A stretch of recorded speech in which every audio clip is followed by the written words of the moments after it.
ये कहानी है एक ऐसी लड़की की जिसके पास रहने के लिए घर नहीं था, इसलिए वो रहने के लिए एक अपार्टमेंट लेती है। पर उस घर का मालिक उसे हर रात बेहोश करके उसके साथ खपाखप करता है। हेलो दोस्तों, आज हम जिस मूवी को एक्सप्लेन करने वाले हैं उस मूवी का नाम है द रेसिडेंट, जो 2011 में रिलीज हुई थी। वीडियो में आगे बढ़ने से पहले मैं आपको बताना चाहूंगा कि मैंने एक नया चैनल स्टार्ट किया है जिस पर मैं ऐसी ही वीडियोस अपलोड करता हूं। मैं चाहता हूं कि आप मुझे उस चैनल पर भी सपोर्ट करें, तो उस चैनल की लिंक आपको डिस्क्रिप्शन में मिल जाएगी, तो एक बार से जरूर चेकआउट कर लेना। मूवी स्टार्ट होती है और हम एक लड़की को देखते हैं जिसका नाम जेनिफर था।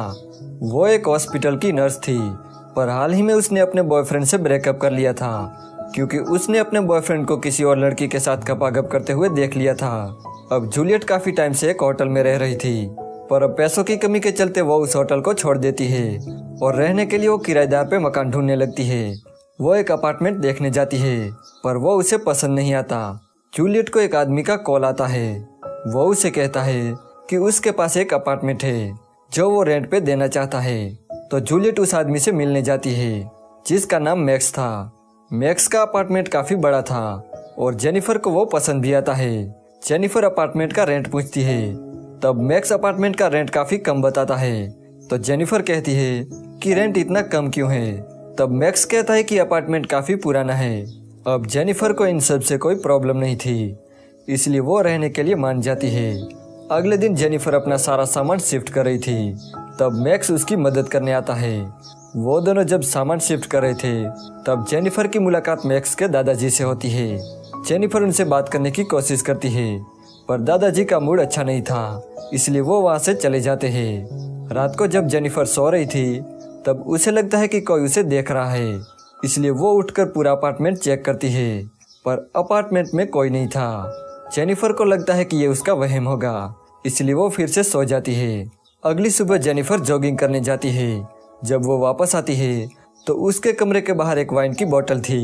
जेनिफर को लगता है कि ये शायद मैक्स ने रखी होगी, इसलिए वो मैक्स को थैंक्स बोलती है, पर मैक्स कहता है कि ये मैंने नहीं रखी, ये मेरे दादाजी ने रखी है। तो जेनिफर दादाजी के पास जाती है और उन्हें थैंक्स बोलती है।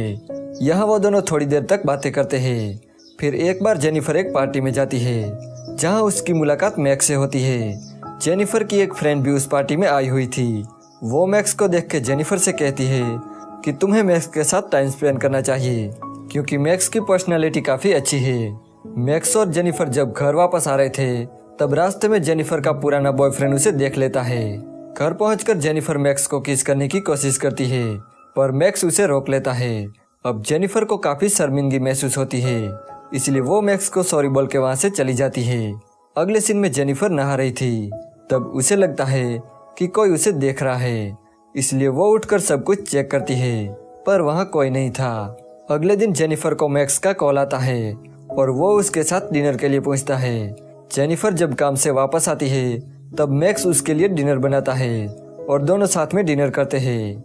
डिनर खत्म होने के बाद मैक्स वहाँ से जाने लगता है, तब जेनिफर उसे रोकती है और यहाँ पर दोनों खपाखप करते हैं। और इसी मोमेंट से स्टोरी फ्लैशबैक में चली जाती है। फ्लैशबैक में हम मैक्स को देखते हैं जो अपने दादाजी का इलाज करने के लिए एक हॉस्पिटल में आया था।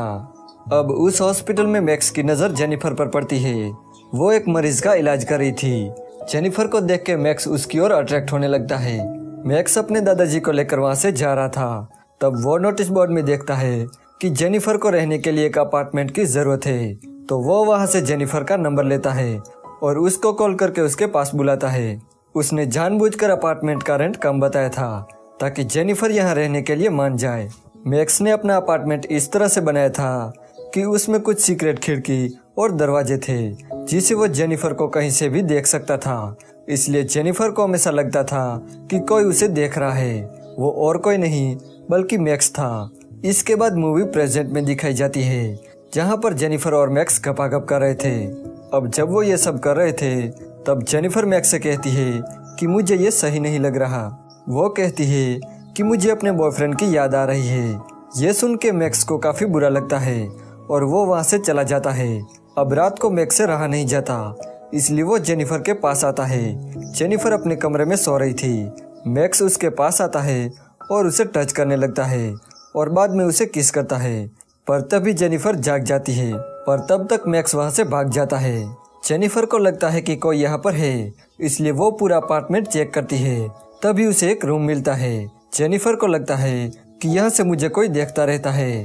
अगले दिन वो इस रूम के बारे में मैक्स को बताती है, तो मैक्स उस रूम को सील कर देता है।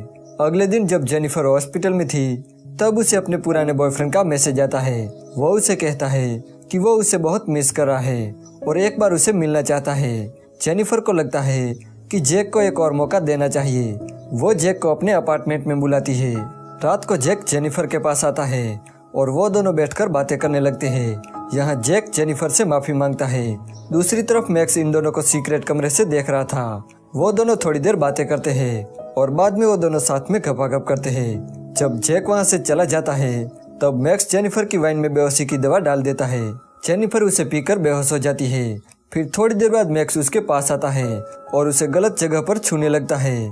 अब अगले दिन जेनिफर अपने फ्रेंड से मिलती है और उसे कहती है कि वो अब बहुत लेट उठने लगी है। वो कहती है कि उसके अपार्टमेंट में कोई है जो उस पर नजर रखता है।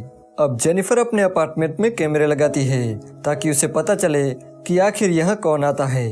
अगले सीन में हम जैक और जेनिफर को देखते हैं जो अब साथ में टाइम स्पेंड करने लगे थे। यहाँ मैक्स उन दोनों पर नजर रख रहा था क्योंकि उसे इन दोनों को साथ देखकर जलन हो रही थी। रात को जैक जेनिफर से मिलकर जब घर वापस आ रहा था, तब मैक्स पीछे से उस पर हमला करता है, जिससे जैक बहुत जख्मी हो जाता है। अब उसी रात मैक्स जेनिफर के पास जाता है और उसके साथ गलत करने की कोशिश करता है, लेकिन तभी जेनिफर की आंख खुल जाती है और वो मैक्स को ऐसा करते हुए देख लेती है। पर मैक्स उसे ड्रग्स का एक इंजेक्शन देता है, जिससे वो फिर से बेहोश हो जाती है। अगली सुबह जेनिफर जब उठती है तो उसे बहुत अजीब लगने लगता है। उसे बेड पर इंजेक्शन की एक कैप मिलती है। अब हॉस्पिटल में जाने के बाद जेनिफर अपना ब्लड टेस्ट करने के लिए भेजती है। फिर थोड़ी देर बाद जेनिफर को जैक का मैसेज आता है। वो आज रात उसके घर डिनर के लिए आ रहा था। जैक जेनिफर के घर जाकर उसका वेट करने लगता है, पर तभी पीछे मैक्स आता है और सीन यहीं पर कट हो जाता है। दूसरी तरफ हम जेनिफर को देखते हैं जो अपनी रिपोर्ट देख रही थी। रिपोर्ट से उसे पता चलता है कि उसे ड्रग्स दिया गया है। ये जानकर वो बहुत डर जाती है। वो जैक को कॉल लगाकर घर की तरफ भागने लगती है, पर जैक उसका कॉल नहीं उठाता। जेनिफर अपने घर जाकर सीसीटीवी फोटोज देखती है। उसमें वो देखती है कि रात को मैक्स उसके पास आता था और उसके साथ गपागप करता था। ये देखकर जेनिफर बहुत डर जाती है, पर तभी उसके पास मैक्स आता है। वो उसे यहाँ देखकर हैरान हो जाती है। यहाँ मैक्स जेनिफर से बात करने लगता है और अपनी जेब में से एक ड्रग्स का इंजेक्शन निकालता है और जेनिफर को लगाने की कोशिश करता है, पर तभी जेनिफर के हाथ में एक चाकू आ जाता है, जिसे वो मैक्स के कंधे पर मार के वहाँ से भागने लगती है।